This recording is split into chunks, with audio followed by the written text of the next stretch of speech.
Welcome to Late to the Know-How. I'm Simon and this is session 10.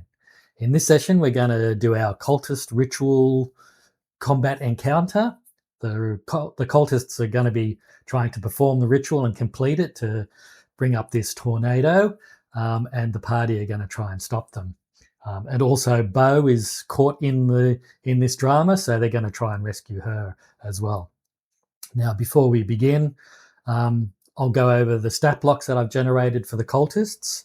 The stat blocks are generated on the default ones in the 2024 Monster Manual, but I've tweaked them. I've had a chat to a few people on the Alpha Stream Discord channel. They gave me a whole bunch of ideas. I've adapted them to the stat block and we'll see how we go. It might be a total whitewash. And if it is, I might retweak them and start the battle again, as a reset point. Because we want it to, we want to test out things to see if things are working or not. Now, I'm also going to introduce and go over the timer that I'm going to try and use for the ritual to be completed. I have a feeling it's going to be a little bit convoluted, but we'll see how we go. Yeah, so let's have a look. So the first thing is we'll bring up this is our basic cultist. So there's 5 of these guys. Cultist of the Tornado. They initially started as a CR 1/8, but I've upped them to a CR 1/2, and that basically is just doubling their hit points. And I've given them an extra action, and they've got this trait which is called Static Charge, which doesn't affect the basic cultists, but the fanatic cultist can use the cultists that are around him to add some extra damage when he's attacking or when they're attacking. They've just been given some extra resistances. Now, because it's Cultist of the Thunder, or the Tornado, and a tornado is essentially a storm. So basically, they've got some thunder damage and they've got some lightning damage, but they've also got a bit of lightning and thunder resistances to that.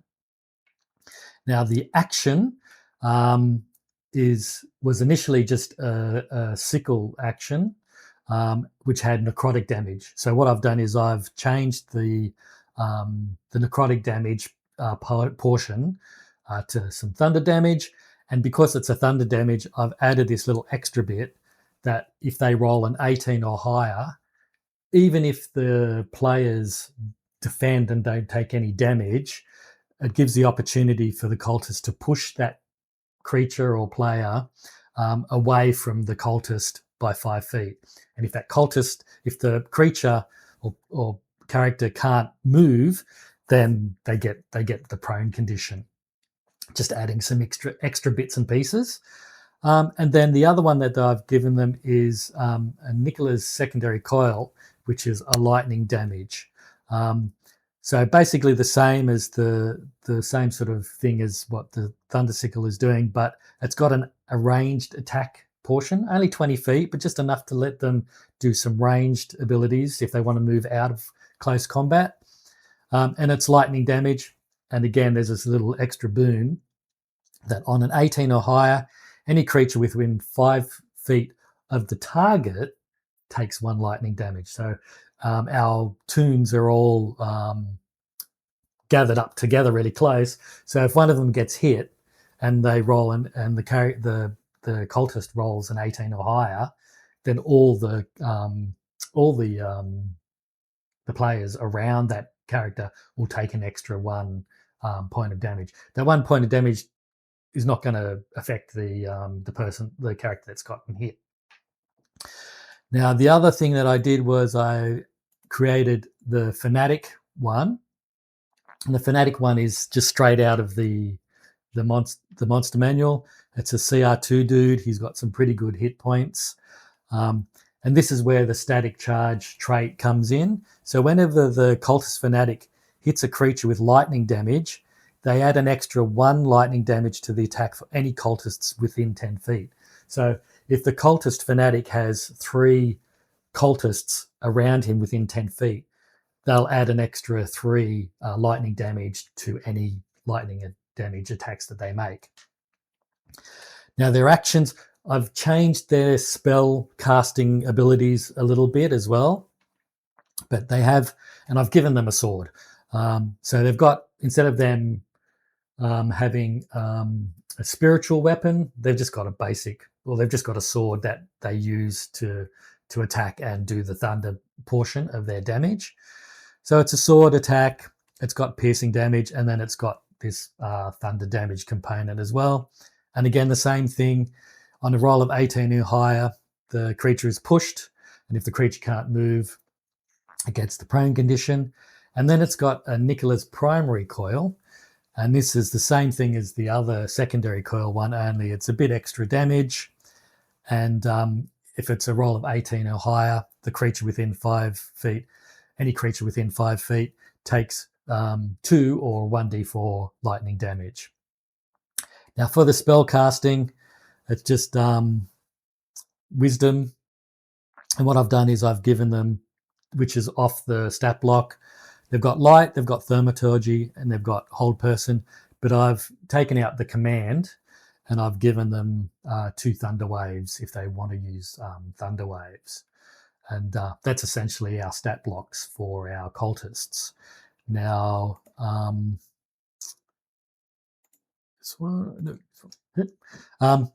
now with our timer for the ritual, we've got kind of 6 individuals that are sort of contributing to the ritual. And so what I'm going to do is, whenever the characters take out one of the cultists, it reduces the dice here down by 1. So if this one gets taken out, it goes to 5, like that. And then when the dice gets to either a 2 or a 1, or for as long as the fanatic is still up and about, we're going to roll a DC 15 on this dice. And if it's above that, that means the ritual is initiated. So it means that the players have to quickly downing the rituals, but once they get rid of the cultist, they then have to get rid of this guy as well as quickly as possible, or the ritual will start to initiate. Yeah, I think that's how I'm going to play it. We'll see how it works. It may not work very well, but we'll see how it goes. Alrighty, let's get started. So I've just moved the camera position so we can get a bit better view of the arena, and we're gonna go from here. So these cultists have already moved. They're going to go first. We got that extreme Oracle condition before, so they definitely saw the party coming. They got themselves ready, and they're going to start with the initiative. So they've already moved. These 2 moved up. These 2 moved, and these 2 in the center, they're basically just looking after the ritual. So they may not even enter combat until later on. So the first thing we're going to do is we're going to get these guys attacking our party. So this horn guy here, we're going to start with him. He's going to attack Ilvana, and he needs a 7 or higher. No, he doesn't. He needs a 12 or higher to hit Ilvana. 3, so he misses. So that's basically his go. Now this one here, she's going to attack Salathil, who's right in front of her. And Salathil's got a pretty decent arm class. She's got an arm class of 18. So they need to hit. This one needs to get 15 or higher. 10. So no, that's a miss. Now these guys, they're within 20 feet of Salathil and Ilvana. So they're going to use their ranged attack on the party. So this one can go first. It's a ranged attack, and it's basically against Salathil, so 15 or higher. 4, no, miss. And this one against Ilvana, and that's going to be 12 or higher. 3, they're rolling poorly, these guys. They're not very doing very well. So they miss. Well, we've got that we've got that swirling wind happening. Maybe they weren't prepared, even though they should have a little bit of a understanding of what's going on in the ritual. Maybe they weren't really prepared for it and are just trying to settle themselves in. So that's those ones go. And these guys, like I said, they're just going to be focusing on the ritual for now and not really worrying about what's going on outside. So now it's our characters' turns. So Ivana's going to go first. She's got her short sword. Now she's got her scout aim, which means that she can do extra damage when she focuses on one particular enemy. So she's going to pick the guy in front of him, essentially, and attack this horn dude with her scout aim. So she's just going to use her short sword. It's a +5 to hit. These guys only have an AC of 12, so she only needs 7 to hit. 19. So yep, she definitely hits, and it's not a critical or anything like that. So she gets to roll a 1d6 piercing damage to start off with. So it's 2 + 3 for the piercing damage. That's 5 hit points already, and because she used her scout aim, she gets to roll another 2d6 piercing damage. So that's 7. So 5 + 7 is 12. So this guy's had 12 hit points knocked off already. So he's in a bloodied condition right now. So not looking very good. Maybe she's hacked off, a limb or something or other. So that's Ilvana's turn. Next we have Salathil. She's going, not Salathil, we're going to have Lena. And Lena's up the back here, and we might get her to move around.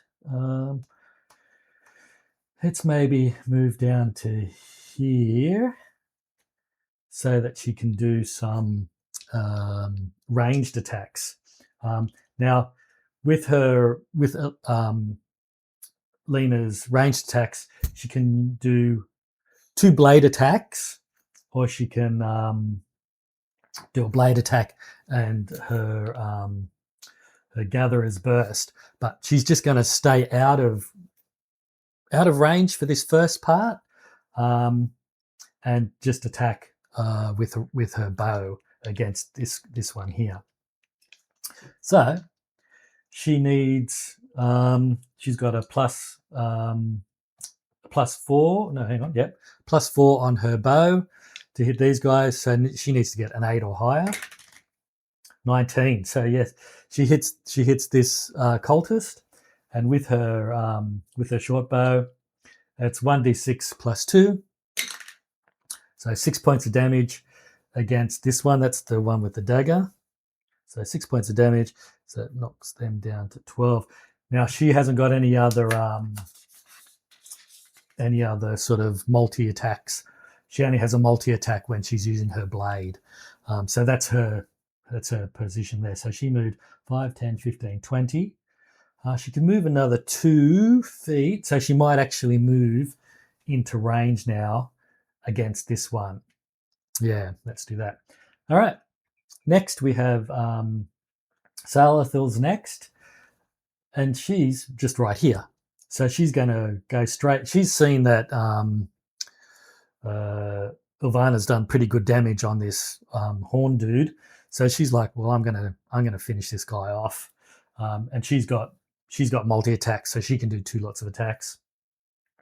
So she's going to great sword this guy, and she just needs, again, she's got a +5 to hit, so she only needs a 7 to hit this guy.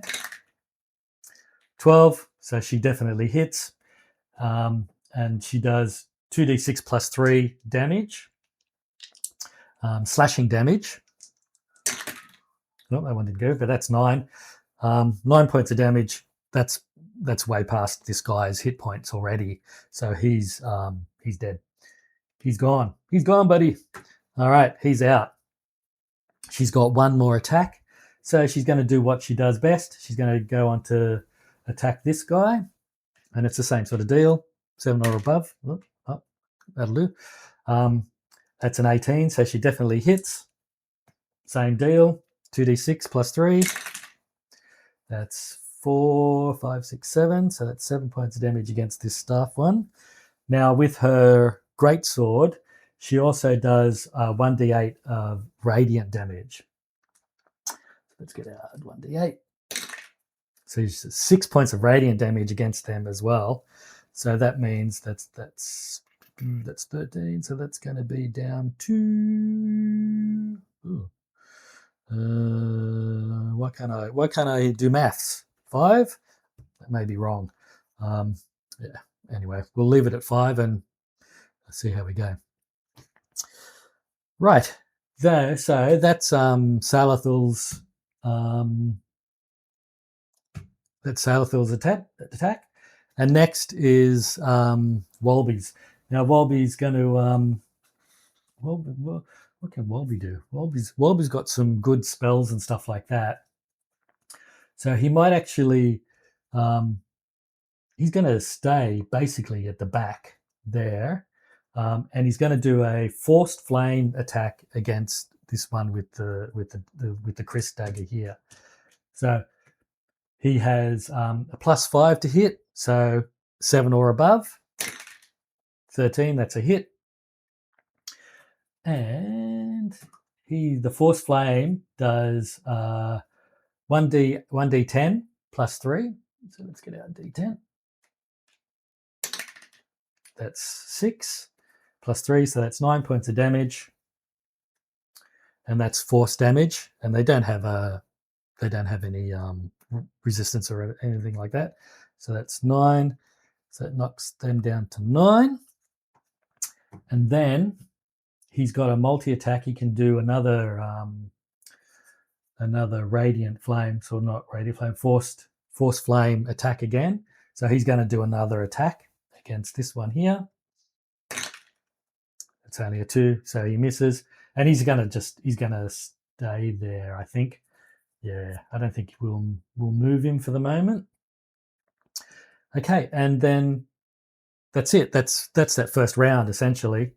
Now, when we knocked out this guy, we dropped our timing dice down to 5. So that's so we've dropped that down. That's our timer, and now we're going to start the next round. All right, so this guy has seen his partner get totally decimated. So if they move, there's going to be attacks of opportunity and stuff like that. I really don't like attacks of opportunity. Sometimes I find them a little bit too annoying. In Pathfinder, they're not really a big thing. You have to have certain feats to be able to, or be certain classes to have attacks of opportunity. So I'm going to not have attacks of opportunity. So that way these guys can move freely. It means that the tactics, people can do, the party and the creatures, the enemies, can do tactics a little bit more freely. So I'm going to get this guy to move back away from these guys, and they're a little bit scared, I guess. So they're going to move in towards the building, closer to the leader. So let's move them right into there. So they can move 30 feet, so 5, 10, 15, 20, 25 to there. And that brings this this cultist, within 10 feet of the fanatic, which adds to that static capacitor trait, the static charge trait for the fanatic if it wants. But they can still now attack. So they're going to use their secondary coil attack. And that was 20 feet, wasn't it? So 5, 10, 15, 20. So that's maybe, let's move it there.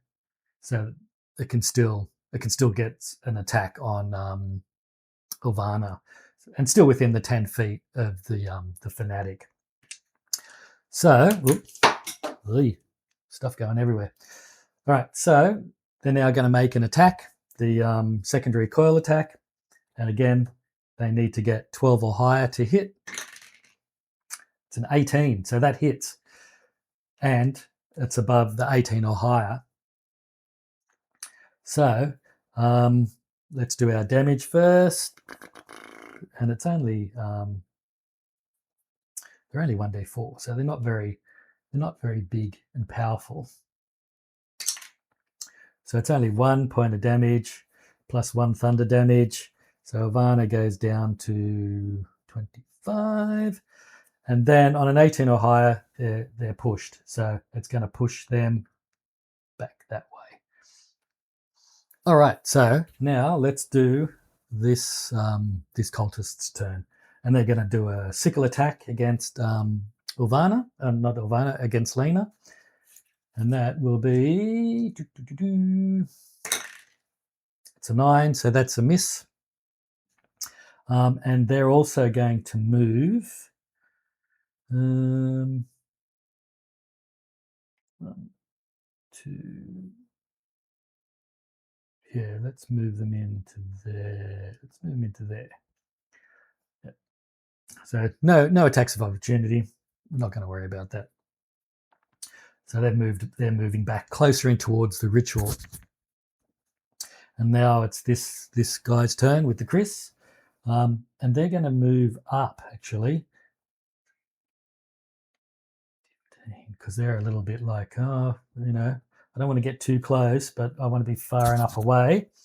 And it's going to attack Salathil with the ranged attack. 16, so that's a hit. And that's a 1d4 damage. 1 again. See, they're not rolling very well. So that's 2 points of damage against. Sorry, not 2 points of damage. 2 points of lightning. Yeah, 2 points of lightning damage. So that's going to be 28 for Salathil. All right. 1, 2, 3. So that's those 3, and yeah, that's it. That's it for that round. For those guys, these guys are still not doing anything. Just focusing on the ritual. Alrighty. So I realised I used the wrong action for this guy that moved Ilvana. So she actually doesn't move at all. But the hit points that I took off her were fine. Yeah. So now it's our characters' turns. Now Ilvana is going to... well, you know what? We're on our second sort of pass. So let's see if there's been any increase in this wind turbulence that's added to our sort of like, we'll add a bit of difficult terrain. So let's just see if the Oracle says that there's an increase in the ritual. So basically, just using the Oracle as a yes and no. Where's our D10? There it is. So let's see. So 2, which is a no. So the ritual hasn't started really taking effect.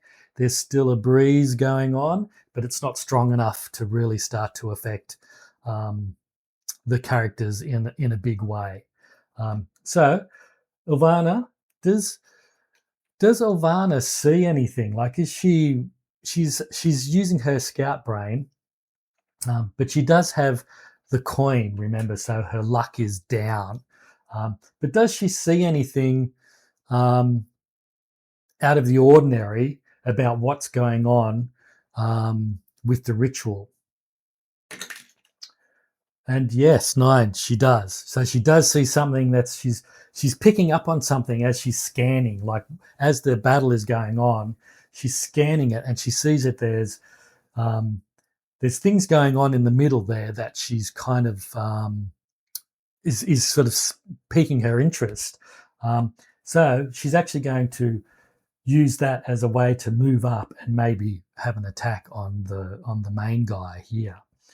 So she's going to move, and she'll move over to here. Gives a bit of a direct line to our fanatic, and she's going to take a shot against our fanatic. So she's going to use her short bow. And where is our dice? Here we go. So against our fanatic, his AC is 13. She has a +5 on her short bow. So she needs to get 8 or higher to hit. So she's going to do 1 attack. 17, so she hits. And it's going to be 1d6 plus 3. Double check. So 3, so it's 3 points of damage against the Fanatic to start off with. Now, again, I forgot to use her Scout Aim, so that first one, no Scout Aim. The second one, she's going to use it. This is the thing. As a player, you've got to remember all these things that you're adding in. But this is where sometimes a lot of these, like the bigger RPGs like D&D and Pathfinder and stuff, character has so much that they can do, whereas a solo, you kind of want to minimize things a little bit, which is why in later editions of this game where I'm sorting things out, I might reduce all the extra bits that they can do just to make the combat a bit more simpler and easier to play with.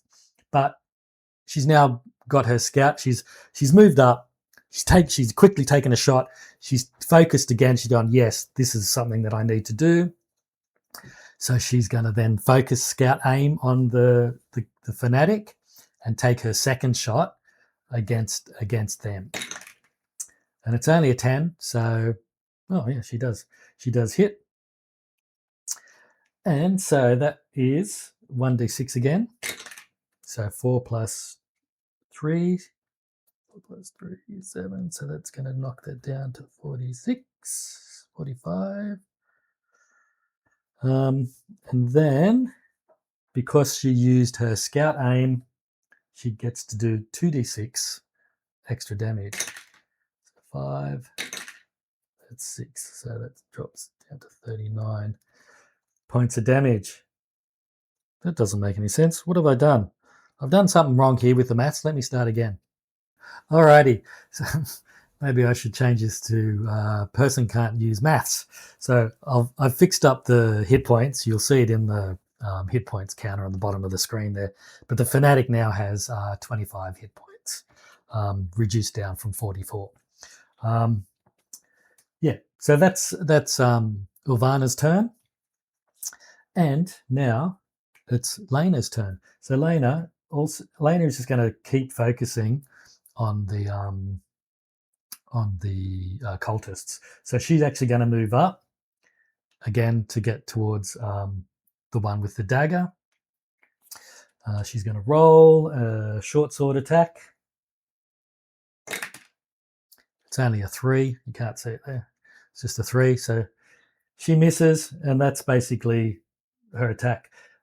She's using her Eldritch Blade, sorry, so she can actually do another attack. 5, doesn't matter, it misses anyway. So she's true to form, misses both times. That's her move. That's her attack and her move. Next is Salathiel. She's going to move up to this one with the Chris, and she's going to attack with her greatsword. It's a 6, so she needed that's going to be 11, so she needed 12 to hit, so that's a miss, but she's going to attack twice. 16 is a hit, so she gets to do 2d10. 10 sided dice. So it's what? Hang on, not 2d10, 2d6. Sorry. 2 plus 2, that's 4, plus 3, so 7 points of damage, and then a d8, so 7 against the Chris one, so 7, so it drops him down to 2, but she's got her radiant damage that she does, which is a d8. That's a 3, so this guy has been knocked down 2 now, so that's him down now. So we can then move our timer dice down to 4. All right, and then that's it. That's it for Salathiel's turn. That's what she's going to do. And next is Walby's turn. He's going to move up to here, and he's going to use his Force Flame attack on on this one here. So force flame is +5. So 4 is a miss, and he can do that twice, and that's a 13. So that's a hit. And the force flame does 1d10 +3. So 4 plus 3 is 7 against the staff one. And that is actually higher than what their hit points were. So they are now dead as well. So look at that. So we can drop this down to 3. So basically, the party only need to get this one down to start it, for us to start initiating this ritual, to see if the ritual has taken hold. So it kind of is a little bit reverse of what you thought, but I guess it's a thing of the more desperate the situation, the more the ritual starts to pick up. And in fact, what could be happening is that when one of the cultists die, their static charge trait, that capacitance, sort of comes out of their body like a soul almost, and comes into the fanatic and charges the fanatic up to be able to increase the ritual, and that's what's building up the charge and building up the ritual. So that's our characters' turns. So now it's our cultist's turn. Now, these two guys have been, not taking part of it, but the fanatic's been attacked by Ilvana, so he's a little bit miffed. So he's actually going to use his one of his thunder waves as a spell attack to see if he can do something about this party and get them to back off a little bit. Alrighty, so just going over how thunder wave works. It's basically a 15-foot cube that any creature in that cube has to make a constitution saving throw and could get pushed by the thunder wave. So what the fanatic is going to do, he's going to move up to here. So that's within his move. And that means the 15-foot cube is basically these 3 party members here. So he's going to roll. We're going to roll to see if, the party are going to roll a constitution saving throw to see if they save against this thunder wave. Now, his spell save is 12, so they have to roll above 12 to save against the thunder wave. So let's start off with with Lena, and her constitution is a +2 on her roll.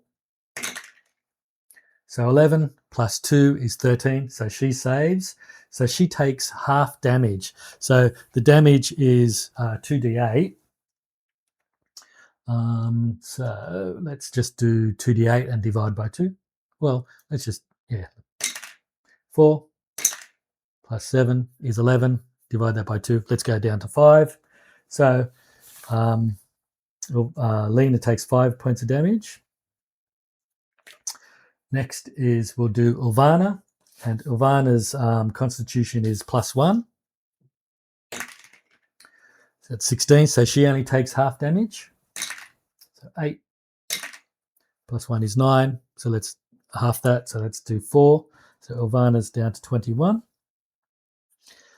And the last one here left is Walby, and Walby's constitution is +1. So 3 plus 1 is 4. So Walby doesn't save. That's typical for Walby. He's a bit crap, isn't he? So he takes 2d8 thunder damage.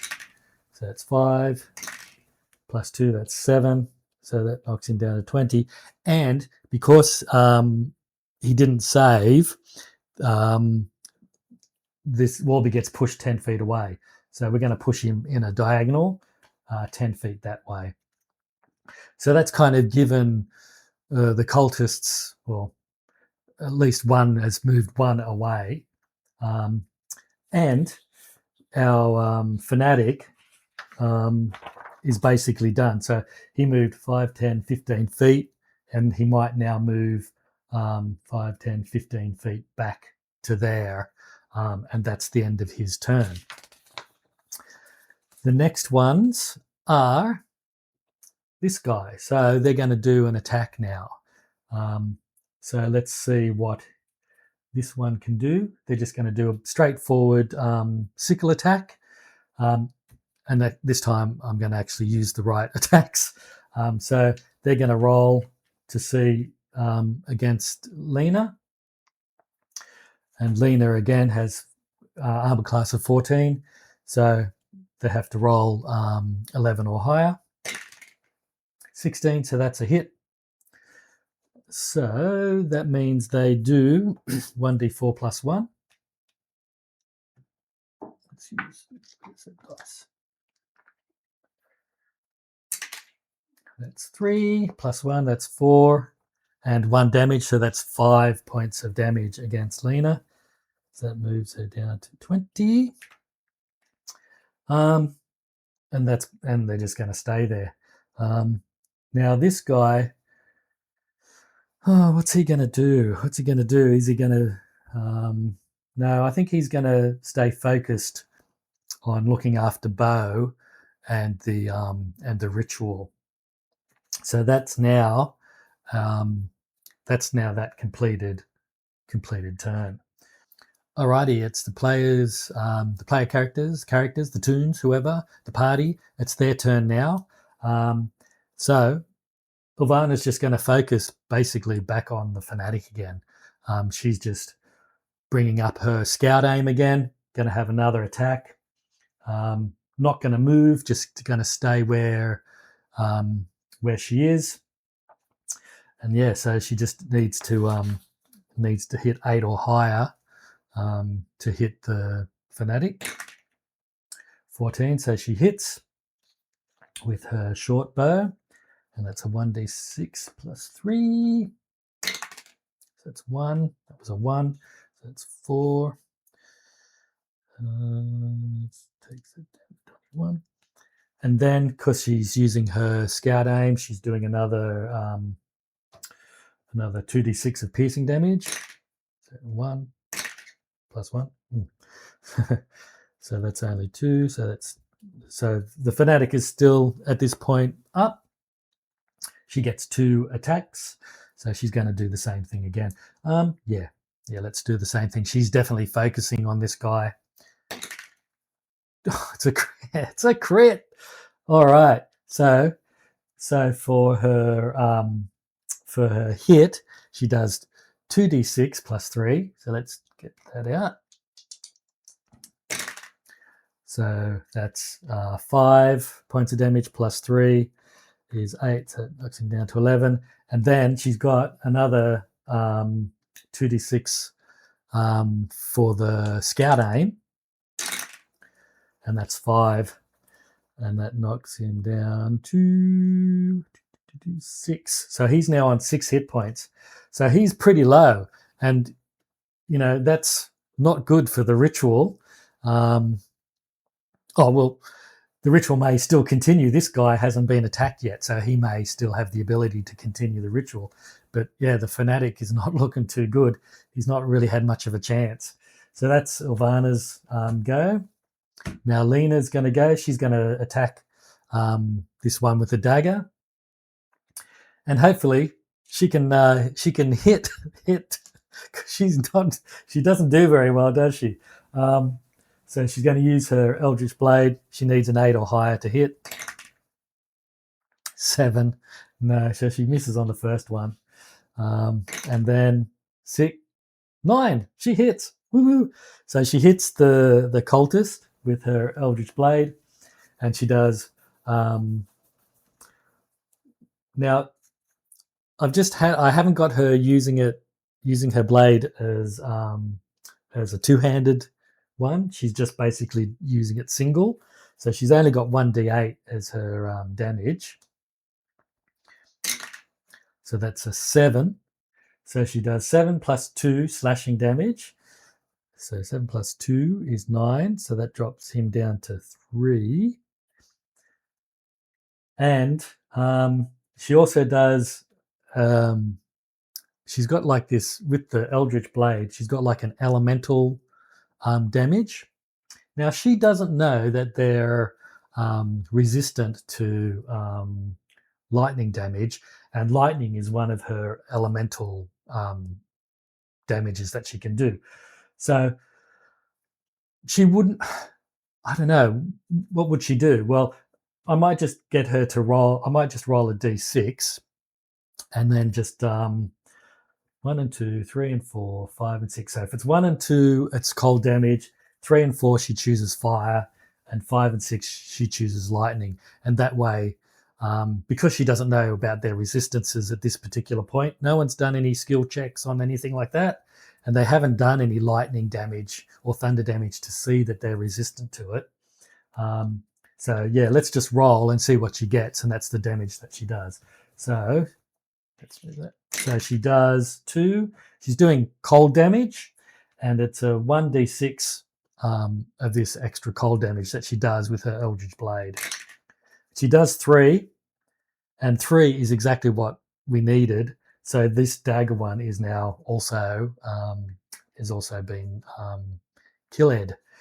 Right. So now by doing that, that drops our dice down to 2, which initiates our countdown timer into the ritual stage of the timer. So at this particular point, we're going to roll to see if we're above DC 15 for the ritual to have started. Let's see what happens. It's a 17. Woo-hoo! So the ritual is basically starting, and is it complete? Well, let's ask the Oracle. Let's ask the Oracle about how long the ritual takes to complete. So the ritual is definitely, with that last, with the last cultist going down, the static charge trait moves into the fanatic. The fanatic is charged up, and the ritual starts. And so the wind really picks up. The tornado starts to form. It starts to swirl around, and it begins. Let's just see how long, like in terms of, does it need like a minute value for it to start really swirling up and going, or is it an instantaneous thing? So let's get rid of those. Let's just use our Oracle to answer a simple question of the ritual has begun. Has the ritual started in, has it? Yeah, okay. The question I'm going to ask is, the ritual started, is it completed as well? And it's a 6, and that's on our oracles. A 6 is probably yes. We're just going to use that as a straightforward yes. So the ritual has now completed. That means that this tornado has basically just gone from, the winds are swirling, and then suddenly with that last charge, it's just gone boom, and a tornado forms right above where this ruins are. And you know what? This has been a lot of time. So let's just give that to be the end of this session, and we'll start next session with the repercussions of this this tornado that has now been created above the party here. So thanks for putting up with all the shenanigans that's going on. Hopefully it all works out in the end. But thank you, and we'll see you next time.